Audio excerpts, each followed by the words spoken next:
memotivasi diri anak. Kemudian dari guru itu 30%.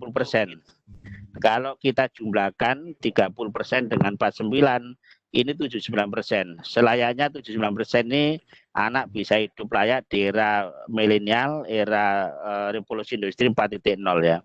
Yang menjadi masalah kan anak nggak sampai 49%, guru tidak sampai 30%. Nah, ini yang menjadi evaluasi kita bersama. Nah, kemudian Bapak Ibu, RPP Merdeka Belajar ini seperti apa? Sebagaimana surat edaran dari Mas Menteri ini, yaitu intinya adalah penyederhanaan rencana pelaksanaan pembelajaran, penyederhanaan RPP ya. Jadi RPP ini yang penting apapun yang dilakukan guru nanti adalah yang efisien, efektif, dan orientasi pada murid. Tadi Bu Eni sudah menyampaikan apapun modelnya di sini, yaitu nanti harus berorientasi pada peserta didik. Jadi ada efisiensi berarti praktis, ya efektif berarti berorientasi pada capaian tujuan. Kemudian inti dari RPP nanti apapun modelnya, formatnya, bentuknya, paling tidak itu minimal tujuan pembelajaran, ada langkah-langkah pembelajaran atau kegiatan pembelajaran, dan ada penilaian pembelajaran atau assessment. Jadi 3 itu. Selebihnya silakan dikembangkan sesuai dengan kemampuan guru yang sesuai dengan kondisi sekolah masing-masing. Guru cara bebas memilih, ini ya Bapak ya, ini yang harus kita garis bawahi. Guru dapat memilih, membuat, menggunakan, dan mengembangkan format RPP secara mandiri, yang mana ini adalah untuk keberhasilan murid ya. Jadi kita diberi kebebasan, ini harus kita garis bawahi. Kalau pemerintah sudah menggariskan minimal ada 3, ada tujuan pembelajaran, ada kegiatan belajar, ada asesmennya, maka selebihnya diserahkan bagaimana formatnya, bagaimana bentuknya, andaikan ada tambahan komponen menjadikan lebih jelas, lebih enak dalam pembelajaran, bukan sebaliknya. RPP yang telah digunakan guru dapat digunakan dan dapat pula disesuaikan tadi ya. Jadi yang penting membuat dan mau mempraktekannya. Ini yang harus jadi perhatian. Nah, Bapak Ibu sekalian, kita lihat di sini ya. Jadi RPP kita ini yaitu nanti tadi saya sampaikan ada efisien, efektif, dan berorientasi pada peserta didik. Efisiensi di sini berarti bahwa RPP ini tidak boros waktu ya, tidak banyak bertele-tele, tapi betul-betul bisa digunakan. Efektif berarti ini nanti dalam mencapai tujuan itu pas, apa yang direncanakan bisa dicapai.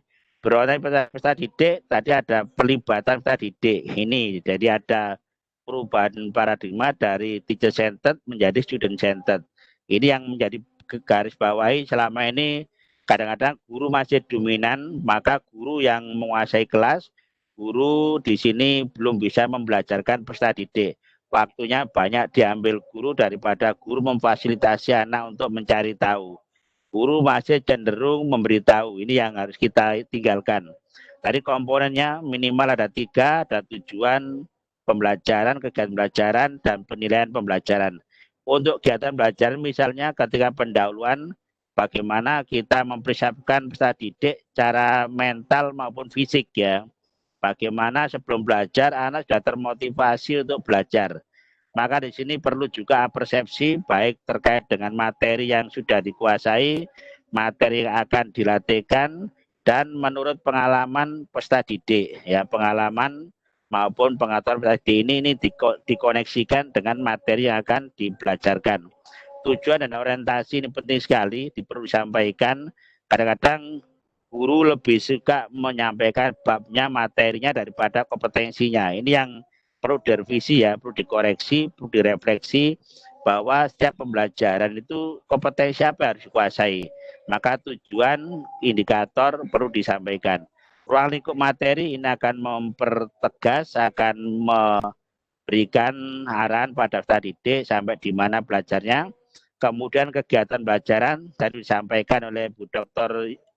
Ini ya, jadi di sini terkait dengan pendekatan saintifik ya, seperti apa ya pendekatan saintifik tadi. Ada di dalam saintifik ada 5M ya, mulai dari apa tadi menanya, mengumpulkan informasi, sampai pada mengolah informasi, menyajikan informasi, mengomunikasikan, dan seterusnya. Nah, di sini model-model yang dengan pendekatan saintifik jadi penting sekali. Tadi Bu Dokter ini sudah menyampaikan banyak model, nanti silakan Bapak Ibu kembangkan ya. Kemudian kompetensi, pengetahuan, keterampilan sikap ini harus jelas terlatihkan. Nanti Bapak Ibu yang penting itu kalau menyampaikan di kompetensi pengetahuan misalnya kan ada faktual, konseptual, prosedural, metakognitif. Itu model apa yang cocok? Ini menjadi pertanyaan besar ya. Kemudian ketika di akhir pembelajaran ada rangkuman, ada refleksi, ada umpan balik ya, ini yang harus dilakukan oleh guru bersama siswa sehingga siswa itu dapat sesuatu. Terus bagaimana menindaklanjuti ini juga menjadi perhatian kita semua ya. Ini Bapak Ibu contoh analisis ya. Jadi memang pertama guru sebelum mengajar menganalisis mulai dari SKL-nya, mengecek pengetahuan KD3-nya, di sana ada materinya apa? Oh, materinya berupa faktual. Kemudian keterampilannya apa? Apakah abstrak atau konkret? Kalau faktual itu karena model apa yang cocok. Nah, ini sini menjadi penting sekali. Jadi Bapak Ibu lihat KD-nya, di situ materinya masuk apa? Apakah faktual, konseptual, prosedural atau metakognitif. Kalau keterampilannya itu apakah abstrak atau konkret, ini pasangan semacam ini menjadi perhatian dalam memilih model. Nanti silakan KD-KD dikembang menjadi indikator, kan ada indikator pendukung, ada indikator kunci, ada indikator pengayaan ya. Kemudian baru Bapak Ibu nanti menentukan yaitu modelnya seperti apa, kemudian materinya apa, kemudian di sini kegiatan pembelajaran dan penilaian seperti apa. Jadi ini satu lembar sebagai rancangan bagaimana membuat RPP nanti. Nah, kemudian bagaimana formatnya Bapak Ibu? Kita cepat aja, nanti yang lebih penting adalah bagaimana tanya jawab ya. Di sini yaitu tetap menggunakan format RPP yang telah ada selama ini. Jadi Bapak Ibu silakan format yang ada selama ini bisa diedit sedemikian rupa, bisa digunakan. Yang penting tadi itu anak-anak bisa terlibat aktif dalam pembelajaran. Anak-anak mencari tahu bukan diberi tahu. Yang kedua, memodifikasi format RPP yang ada menjadi lebih efektif, efisien, dan berorientasi pada peserta didik ya. Jadi yang Merdeka Belajar tadi, guru diberi kebebasan untuk merancang RPP, yang penting minimal ada tujuan, ada kegiatan pelajaran, kemudian berorientasi pada peserta didik. Yang ketiga, silakan gunakan 3 komponen tadi, tujuan, pembelajaran, kemudian langkah-langkah belajar dan penilaian, plus komponen pelengkap. Ya, jadi Bapak Ibu tidak harus 3 saja, tapi silakan tambahkan. Yang penting Bapak Ibu menggunakannya dalam pembelajaran. Nah, kemudian RPP yang sederhana ini, jadi Bapak Ibu sekali lagi saya tegaskan ya bahwa kita diberi kebebasan untuk membuat, memilih, mengembangkan, dan menggunakan RPP sesuai dengan prinsip efisien, efektif, dan berorientasi pada peserta didik. Jadi sampai hari ini pun LPMP Jawa Timur tidak membuat kebijakan terkait ini. Kebijakannya diserahkan pada sekolah, para guru-guru mengembangkan apapun formatnya, apapun modelnya, yang penting digunakan dalam pembelajaran dan mudah dipraktekkan dalam membelajarkan peserta didik ya. Nah, mengenai formatnya dipersilakan ya. Jadi silakan seperti apa, monggo. Di sini ada beberapa contoh ya, bisa bentuk deskripsi, tabel, kombinasi deskripsi dan tabel. Nah, kita lihat yang pertama adalah format semacam ini nih, model deskripsi ya, bahwa ada unit kerja, kemudian narasinya disusun ke bawah. A, tujuan, B, kegiatan pelajaran, C, penilaian. Baru nanti di sana tantangan guru mapel dan lain sebagainya. Ini minimal Bapak Ibu bisa menambah beberapa komponen yang dianggap bisa memperjelas ya, bukan memperkeruh ya, bukan mempermudah, bukan mempersulit ya, baik bagi guru sendiri maupun orang lain yang menilai. Model yang kedua Bapak Ibu, ini ada identitas, ini model tabel atau metrik, ada tujuan pembelajaran, ini ya, jadi kolom pertama tujuan pembelajaran, kolom kedua adalah kegiatan pembelajaran, ada pendahuluan, ada inti, ada penutup, kolom ketiga adalah penilaian hasil belajar. Silakan Bapak Ibu mana yang lebih nyaman, apakah model narasi tadi, model deskriptif atau model metrik semacam ini. Disilakan, yang penting Bapak Ibu mau menggunakan dalam proses pembelajaran yang banyak melibatkan peserta didik dalam belajar. Guru lebih banyak mendorong supaya mencari tahu daripada memberi tahu. Kemudian ini adalah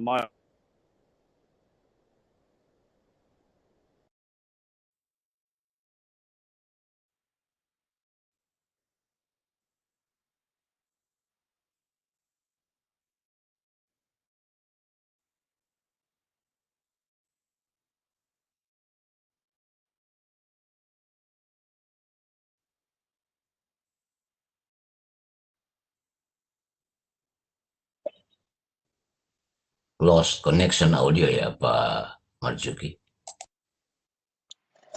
Ya, sepertinya begitu iya. ya Pak. Iya, los ya Pak ya. Iya, Bapak Ibu sekalian, sambil kita menunggu Pak Marzuki bergabung kembali, mungkin ada beberapa hal yang perlu saya ingatkan. Insya Allah pada hari ini Bapak Ibu, kita akan menerima sebelum zuhur itu 3 materi. Tadi materi pertama dari Ban SP, kemudian materi kedua dari Ibu Dr. Yeni tentang model-model pembelajaran, dan yang ketiga ini materi tentang RPP Merdeka. Kemudian nanti kita istirahat dulu jam 12 Bapak Ibu ya, jam 12 sampai jam 1. Nanti jam 1 sampai diperkirakan jam 2 atau lebih, kita akan bareng-bareng lagi menggunakan link yang sama, yaitu masih link ini. Kita akan menyimak pemaparan dari Gus Yufri dan Pak Solehudin. Itu terkait dengan format RPP. Ini mungkin sebagai panduan saja ya.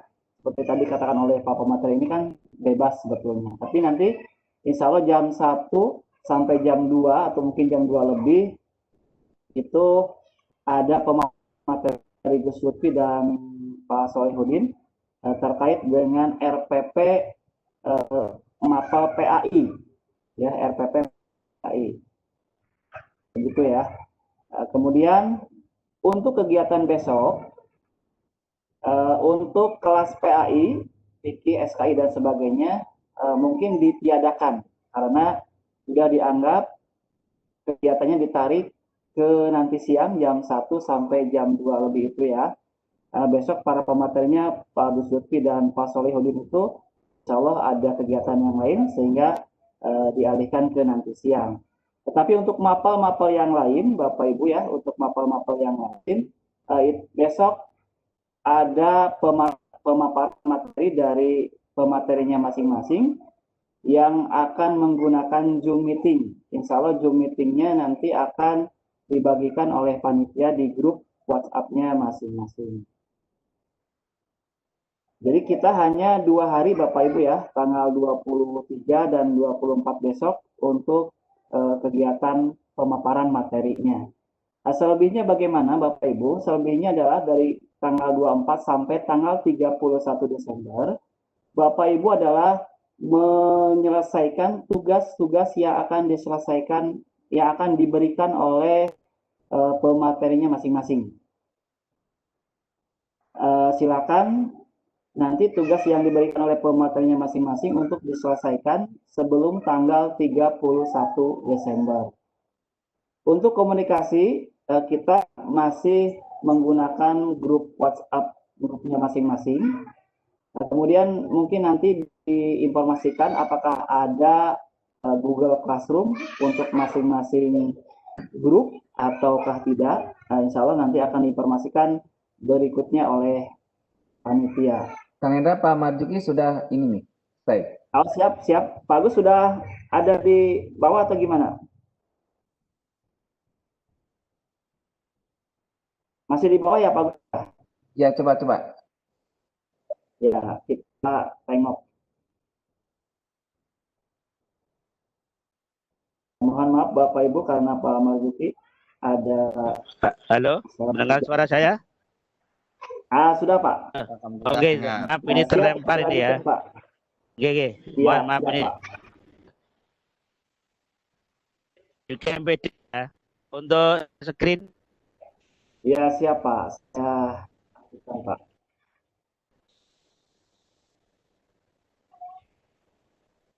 Siap Pak. ini masih yang Marjuki MPD, Ya, siap, Marjuki Pak. MPD. Ya, saya lagi cari Pak.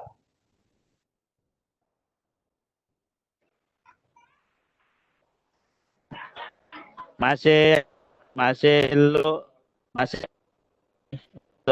screen-nya. Oh Pak ya. Ya, sebentar Pak. Oke, tolong jadikan kuas ya. Marzuki. Marjuki MPD. Marzuki MPD Pak ya. Ya Pak.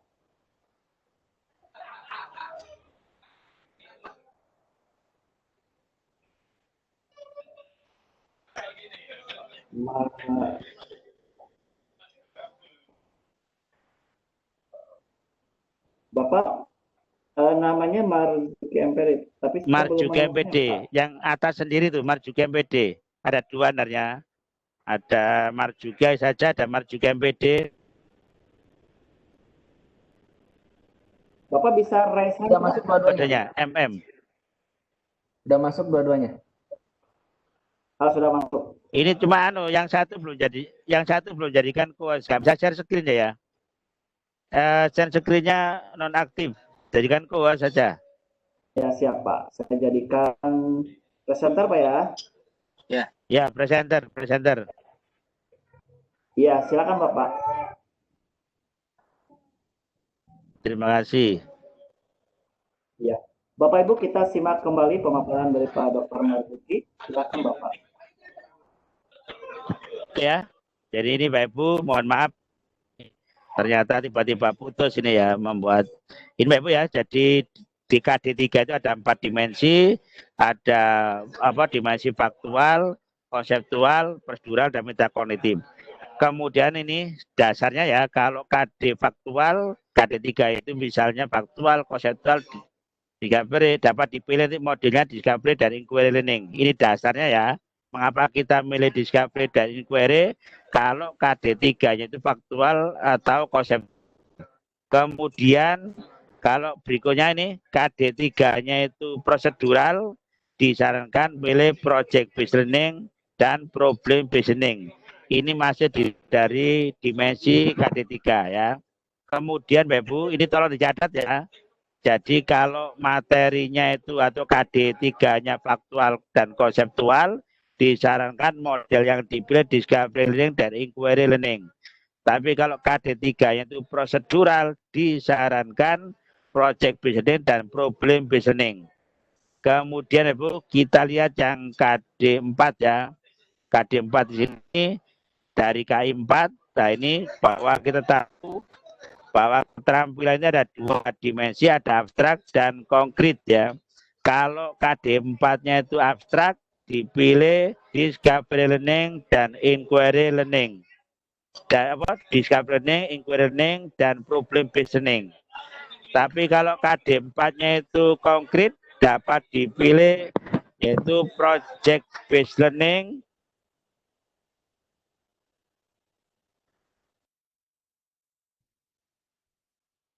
yang lakukan adalah sikap sosial ya, apapun modelnya. Kemudian Bapak Ibu, kita coba latihan ya.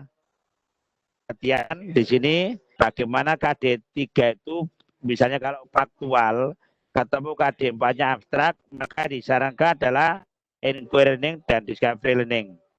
Tapi kalau faktual ketemu konkret, disarankan inquiry.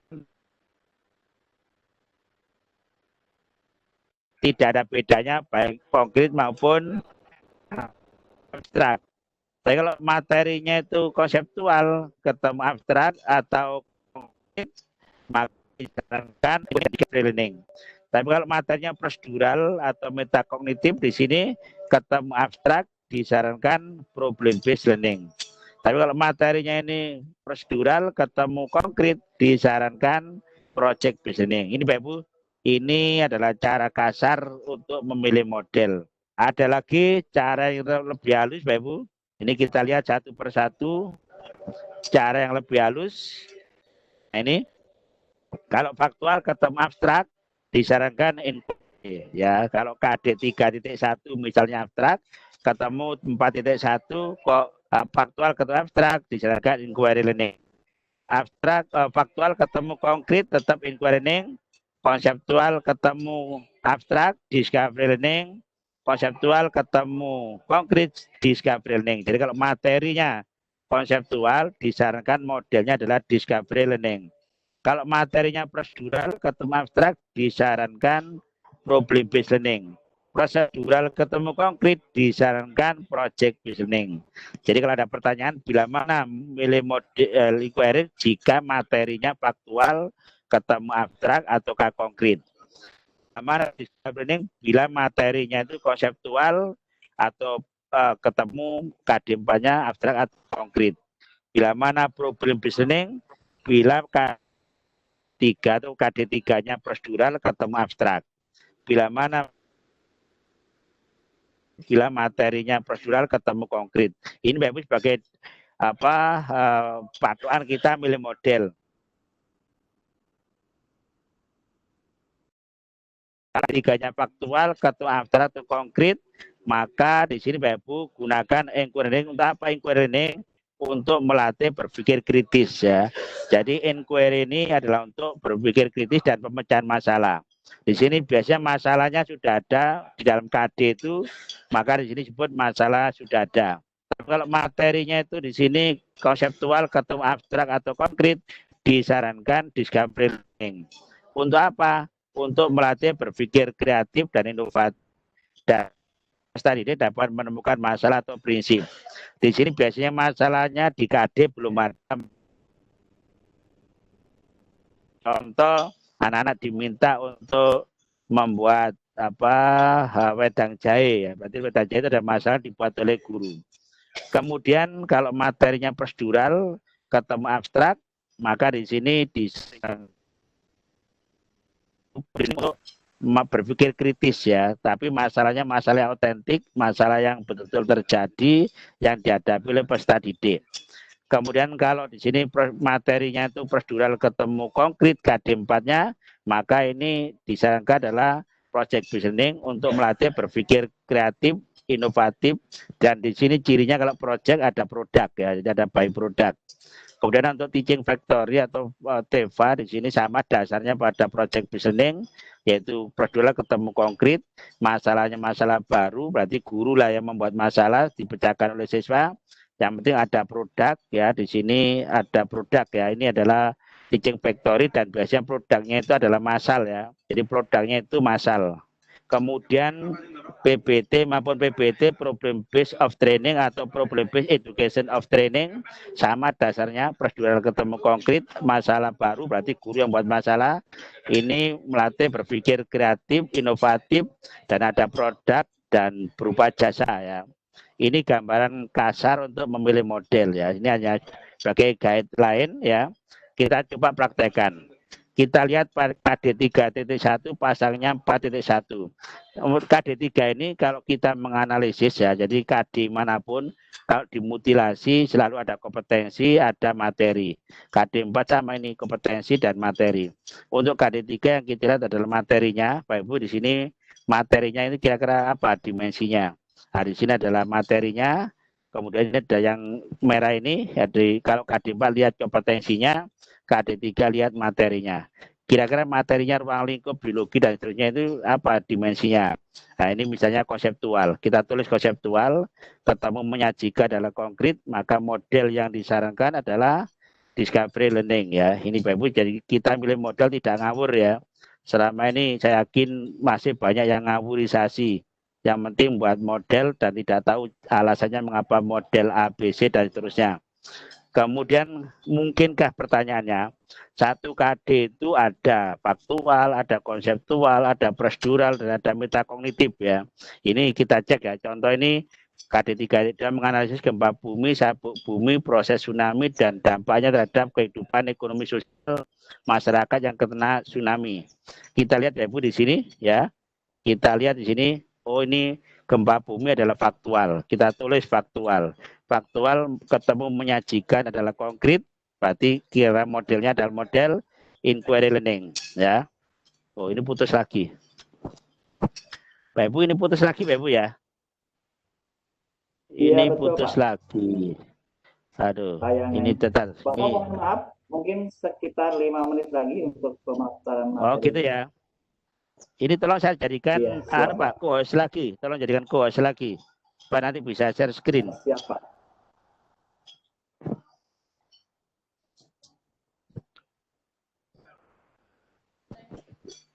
Bisa ketemu Marzuki MPD tadi? Supaya nanti bisa Oh, share yang screen. satu lagi terlempar, Pak ya? Iya, tadi terlempar ya. Coba diaktifkan lagi. Jadikan Ya. co-host. Saya cari dulu, Pak.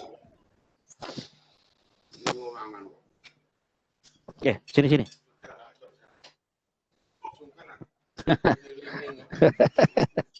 Silakan Pak. Dijadikan co-host supaya bisa share screen.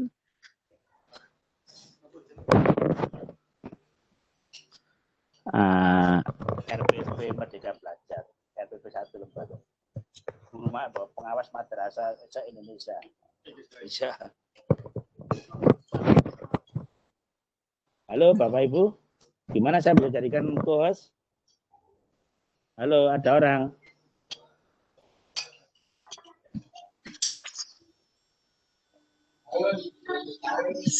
Lagi diusahakan Bapak untuk Ya kalau nggak Halo, bisa Pak Hendra? langsung tanya jawab.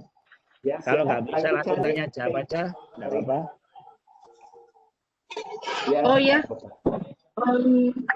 Boleh langsung bisa sambil tanya jawab gitu Pak ya? Kalau bisa jadikan course dulu, memang kalau nggak bisa tanya jawab ya. Ini masih ada sedikit lagi selesai kok.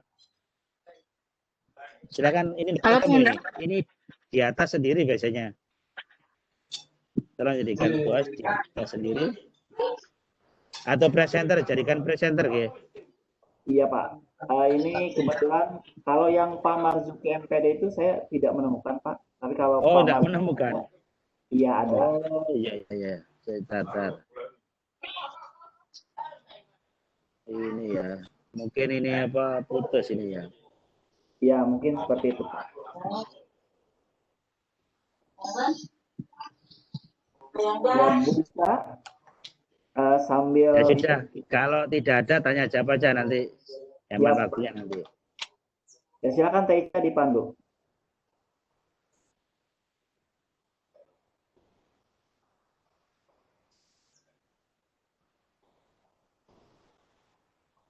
Halo Bu Ica.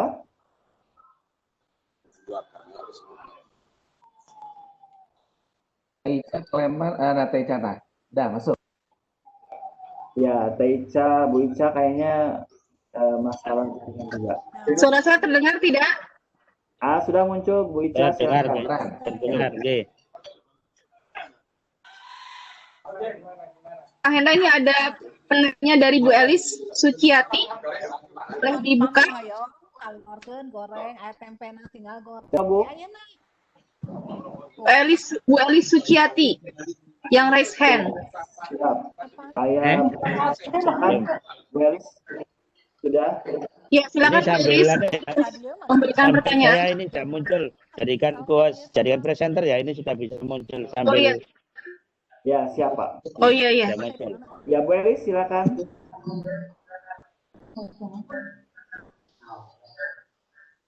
Oh, Bu Elis. Sambil Pak Mas. Ya, silakan Bu Ibu barangkali mau bertanya. Monggo kalau ada Silakan. pertanyaan.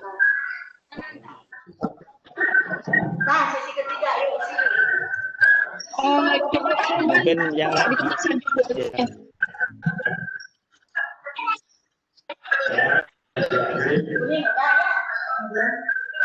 Pak Hendra, untuk Bu Elis itu saja coba Bapak Irwan.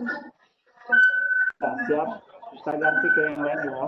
Bapak Ibu, Bu Elisnya ada masalah jaringan. Oh iya. Bapak Ibu, gini daripada rame ya, di mute semua dulu. Tolong di Yang Ibu Elis mungkin Pak. lanjutkan penjelasannya ya. Daripada di dulu aja, saya lanjutkan penjelasannya. Ya. Ibu ya, ini sambil menunggu ada pertanyaan yang jelas. Kita tulis ketemu konkret, ini pembelajaran inquiry ya. Ini kalau konseptual sabuk bumi ya, ini ketemu konkret, ini disarankan discovery. Proses dinami, ini prosedural konkret disarankan PJBL ya. Pada prosedural ketemu konkret. Metakognitif dampak terhadap kehidupan ekonomi sosial, ini metakognitif ketemu konkret mengikuti model sebelumnya. Ini bahwa satu KD itu bisa beberapa model. Nah, ini tergantung dari JP-nya yang ada, bisa kalau 6 JP bisa 2 atau 3 model, silakan ya. Kemudian Ibu ini yang perlu kita ketahui ya, ini ada pertanyaan ya, ada strategi, ada pendekatan, ada model, ada metode, ada teknik, ada pendekatan, model, strategi, ada metode. Benar, silakan bisa jawab di chat atau resen atau langsung unmute untuk jawab kira-kira model yang satu atau model yang kedua, mana yang benar ini? Silakan Pak Ibu untuk menjawab. Satu Pak. Kira-kira model yang mana yang benar, satu atau dua tadi? Satu strategi. Satu strategi, pendekatan, model, kemudian metode baru teknik ya. Mungkin ya. Yang lain monggo. Ada yang satu, ya, banyak milih satu ini ya. Pak Risa satu. Nah silakan yang lain. Antara satu dan dua kira-kira mana yang benar ya? Bu Puspitasari nomor 2. Wah ya, saya yakin punya alasan masing-masing ya. Bu Siti Nuryati 2, Bu Cucu 1, ya. Oke. Ada Pak Ade 1, wah ya. Nah, mana yang benar, strategi dulu baru pendekatan atau pendekatan dulu baru model baru strategi. Pak Muhammad 2, ada Pak Anjana 2, Pak Aziz 2, ya. Mana betul ini? Ya, Bu Siti 2. Bu Yulia 2. Oke Pak Ibu, ini jawabannya Ibu ya, jadi langsung aja. Yang penting apapun urutannya nggak penting itu ya, yang penting laksanakan, praktekkan ya. Kita nggak perlu berdarah-darah, nggak perlu berdebat, yang penting Pak Ibu membuat dan praktekkan saja ya. Ini kemudian lain Ibu, nanti dalam pemilihan pembuatan RPP mulai dari pemetaan KD esensial, karena ini era PJJ ya, jadi tidak semua KD dilatihkan, yang penting adalah kompetensinya, bukan materinya ya. Kalau sudah membuat pemetaan atau prota atau promes ya, silakan nanti Pak Ibu, ini buat 1 tahun, baru dibuat silabusnya ya. Setelah ada prota, kemudian promes, ada silabus, ini kompetensi sama ini kolomnya ya, ada KD-nya, ada materi pokoknya, kegiatannya, ini tatap muka atau tatap apa ini TM itu tatap maya ya, ada tatap maka maya, di sini TD tatap daring ya, jadi tatap daring ada tatap muka ya, jadi tatap muka tatap daring.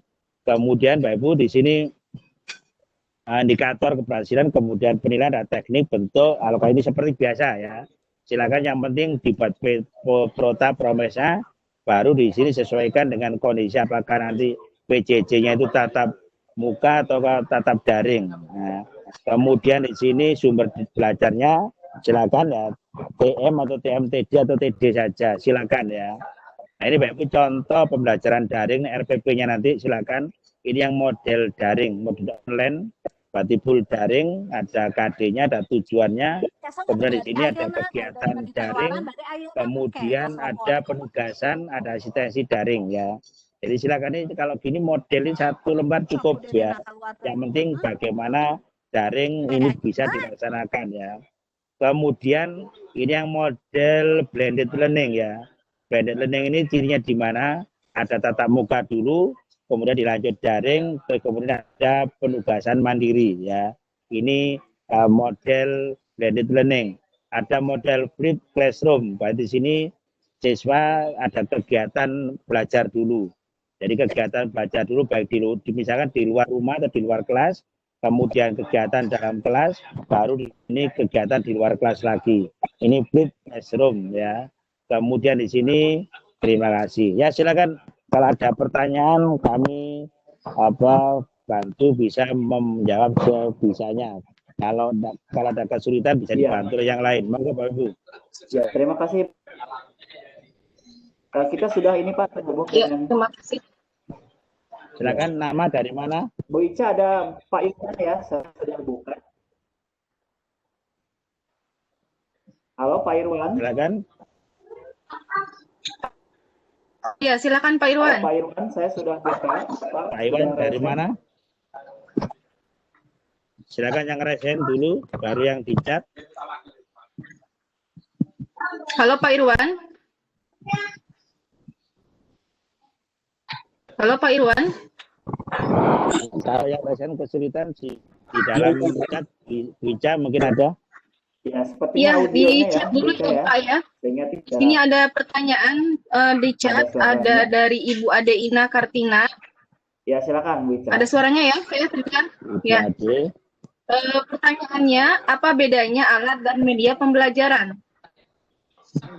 Alat dan media Pembelajaran. Ya. Ini adalah sama dengan praga ya. Jadi praga ini adalah yang langsung akan dalam pembelajaran. Kalau media ini adalah barang tiruan ya. Barang tiruan yang membantu untuk memperjelas atau di sini untuk membantu mengkonkretkan apa namanya, baik media maupun praga itu tujuannya sama, yaitu untuk mendekatkan kemampuan anak dengan tujuan pembelajaran. Lagi jadi dari pembedaan itu biasanya kalau alat itu yang barang asli langsung sudah digunakan. Kalau media itu adalah barang tiruan, apakah dari kayu, dari kertas, itu adalah tiruan yang fungsinya keduanya untuk mendekatkan tujuan pembelajaran dengan kemampuan peserta didik. Saya kira itu bisa. Silakan Pak. Oh iya Pak. Ya, terima kasih Pak. Pak Hendra, ini ada yang raise hand, coba ke Bu Badriah Ayu. Siap, Bu Ica. Saya bukakan. Silakan Ibu Badriah Ayu. Buka mic-nya. Halo Ibu Badriah Ayu. Silakan jika ingin bertanya Bu Badriah. Silakan Bu Badriah, dari mana? Ya, sedikit Pak. Assalamualaikum warahmatullahi wabarakatuh. Waalaikumsalam. Waalaikumsalam warahmatullahi wabarakatuh. Ini Pak. Nama Bu, dari mana Bu? Nama Iya. dari mana? Yang ingin saya tanyakan. Ibu, namanya Bu, siapa? saya Badriah Ayu. Oh, Badriah Pengawas dari SMP. pengawas SMP mana? Badriah Daerah Ayu, mana? pengawas SMP Aceh Tenggara. Asia Tenggara. Aceh Tenggara. Oh, Aceh Tenggara. Nggih, monggo. Iya. Apa yang tanyakan, monggo Bu? Aceh Tenggara. Iya Pak. Nah, di sini Pak yang mau saya tanyakan, anak-anak usia 7 tahun sampai 21 tahun itu cenderung mereka dengan media pembelajaran video. Jadi di sini kaitannya dengan pembuatan RPP ini Pak, bagaimana model-model pembelajaran yang kita gunakan yang lebih menyentuh dengan supaya anak-anak yang umur 7 tahun sampai 21 tahun ini lebih mereka tertarik untuk mengikuti pembelajaran. Ya, hanya ini aja Pak. Assalamualaikum warahmatullahi wabarakatuh. Waalaikumsalam warahmatullahi wabarakatuh. Terima kasih Bu Badriah dari Aceh Tenggara, luar biasa pertanyaannya. Jadi Bapak Ibu silakan, karena ini kondisi PJJ pembelajaran jarak jauh, memang video sangat membantu sekali. Yang pertama adalah untuk membantu penjelasan guru. Kalau misalnya guru tidak bisa langsung video call ya, tidak bisa Zoom meeting, maka video sebagai alat bantu untuk memperjelas konsep ya. Kemudian nanti kalau video ini digunakan bisa menggunakan WhatsApp atau WhatsApp group, atau bisa pakai learning management system. Pun modelnya atau modanya bisa pakai daring murni, bisa juga pakai blended learning, bisa juga pakai luring. Jadi semuanya ini juga bisa kita gunakan sebagai alat bantu. Tapi video bukan untuk mengganti peran guru. Peran guru tidak akan bisa diganti dengan teknologi. Jadi ini video sebagai alat bantu. Silakan nanti dibuat video sesuai dengan usia anak.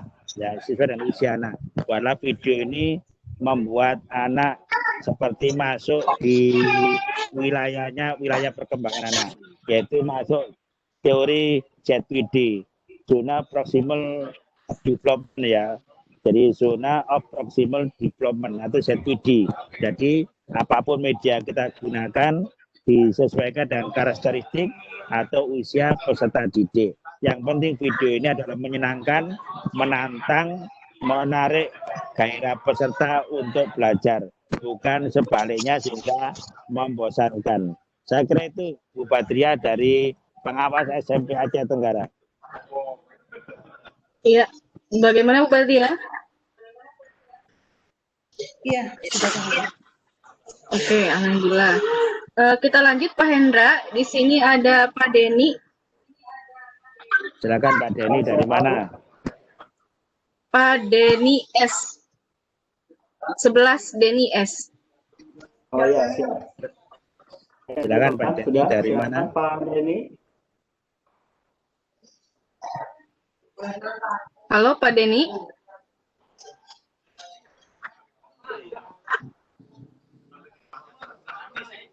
Silakan, ingin bertanya langsung. Silakan Pak Denny. Atau di chat barangkali kalau Pak Denny sulit masuk. Oke. Ya, ada di chat, Kita lihat dulu. ada di chat. Ya. Ini mungkin saya membuka nih dari Pak Muhammad. Akan langsung Pak Hendra. Ya. Ya, ini menemukannya dari Pak Muhammad Nasir Pak Yusama.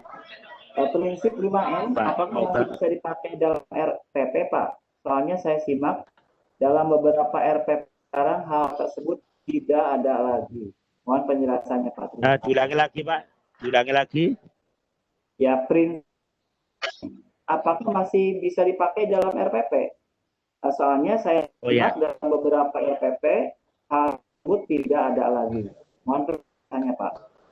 Oke, terima kasih Pak Makrus. Jadi gini, 5M itu kan bukan, itu adalah apa ya, tahapan dari pendekatan saintifik ya. Jadi apapun model yang digunakan dan yang dengan pendekatan saintifik walaupun tidak ditulis 5M, selalu ada mengamati, ada menanya, ada mengumpulkan informasi, ada mengolah informasi, dan ada mengomunikasikan informasi.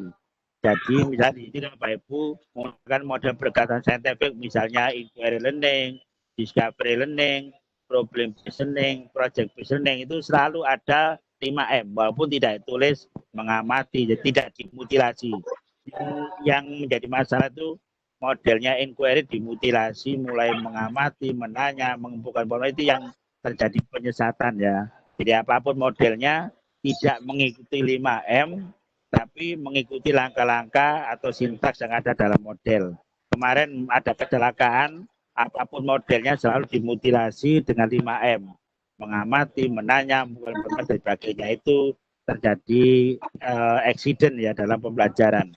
Jadi yang namanya menanya itu bisa muncul di fase di sintaks mana saja. Yang namanya mengamati bisa muncul di sintaks mana saja, tergantung dari modelnya yang digunakan ya. Jadi itu selalu muncul walaupun tidak ditulis 5M ya. Tapi yang penting pendekatannya adalah pendekatan yang saintifik.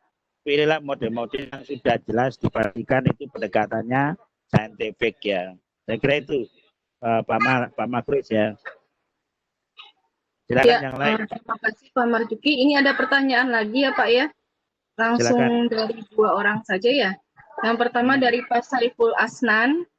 Strategi pembelajaran apa Pak Saiful Asnan. Strategi Dari pembelajaran mana? Dari apa? Di sini tidak dituliskan dari mananya, Pak. gitu ya, dari Ya. model Strategi pembelajaran. pembelajaran apa yang digunakan pada saat mengajar di jam terakhir dengan kondisi anak sudah mengantuk dan jenuh? Ya, terima kasih Pak Ibu. Untuk jam terakhir apapun modelnya, gunakan pembelajaran yang joyful learning, pembelajaran yang menyenangkan ya. Apapun modelnya, Pak Ibu harus mengkolaborasi dengan dengan ice breaking, dengan energizer, dengan senam-senam ringan, dengan tepuk tangan ringan, yel-yel yang menyenangkan, atau lagu-lagu yang dibuat sendiri sehingga buat siswa senang.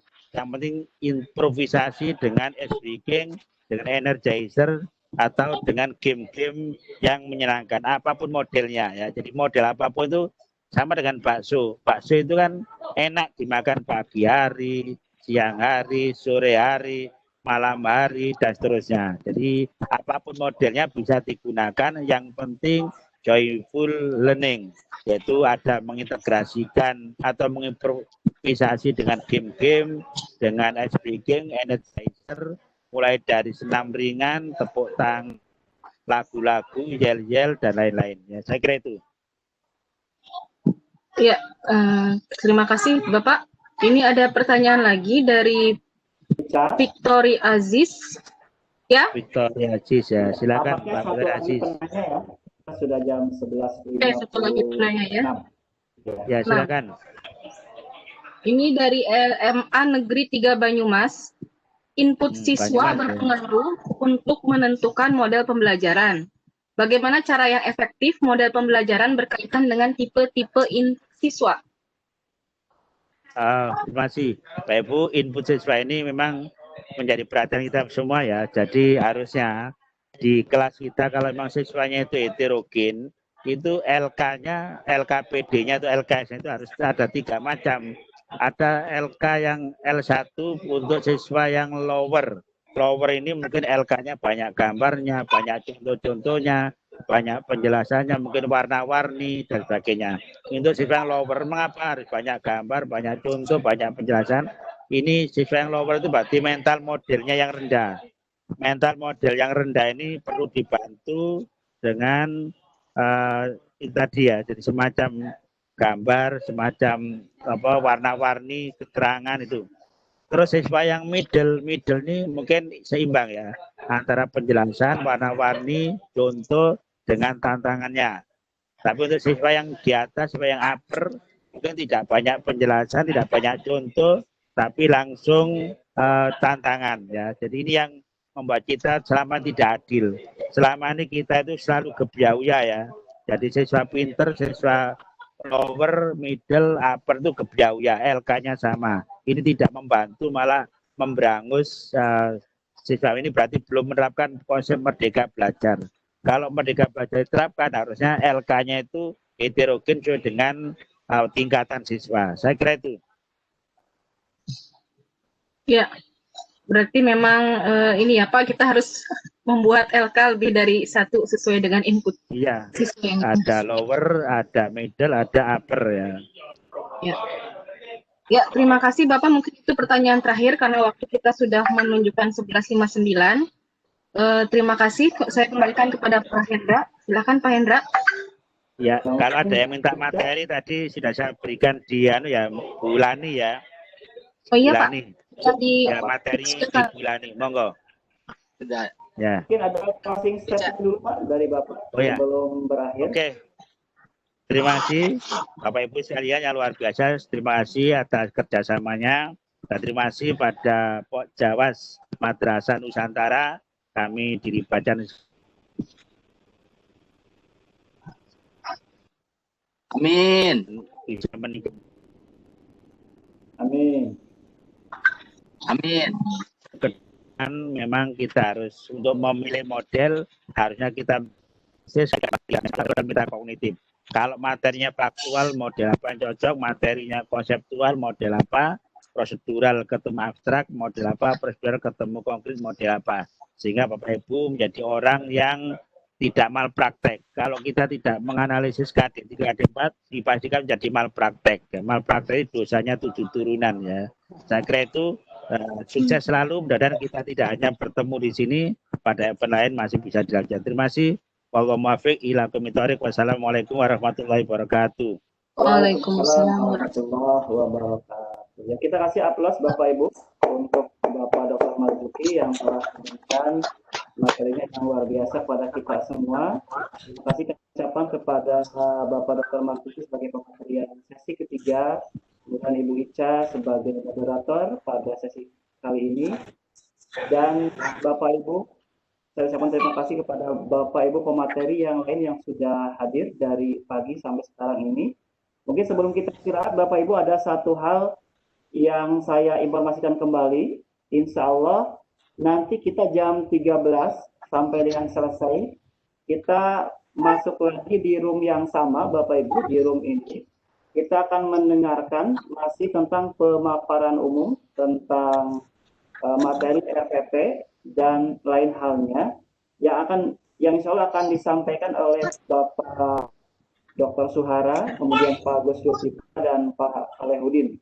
Jadi tidak hanya saja mapel PAI, tetapi semua mapel nanti silakan gabung kembali masih di link yang sama, di link ini yang kami berikan 13.00 waktu Indonesia Barat sampai dengan selesai.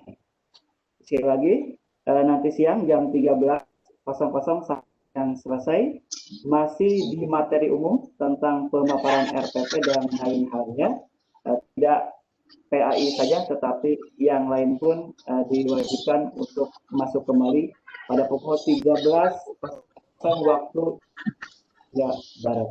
Baiklah, alhamdulillah Bapak Ibu sekalian, selesai sudah 3 sesi dari pagi sampai jam 12 siang hari ini. Dan apa yang sudah disampaikan oleh Bapak Ibu pemateri yang hebat dan Bapak Ibu kalian yang hebat pula yang sudah melihat materi-materi yang sudah disampaikan, mudah-mudahan bisa kita aplikasikan di lapangan, bisa kita aplikasikan pada saat nanti pembuatan pemenuhan tugas. Akhir kata, wabillahi taufiq wal hidayah. Assalamualaikum warahmatullahi wabarakatuh. Waalaikumsalam. Bapak Ibu boleh live dan kembali lagi nanti jam 13.00 waktu Indonesia. Mau standby juga boleh, Pak. Ya, silakan. Pak Didin, saya standby ya. Jadi tidak Ya, tolong dimatikan rekamannya, Pak. Ya, Bu Ica, siap. matikan. Siap. Saya stop ini ya.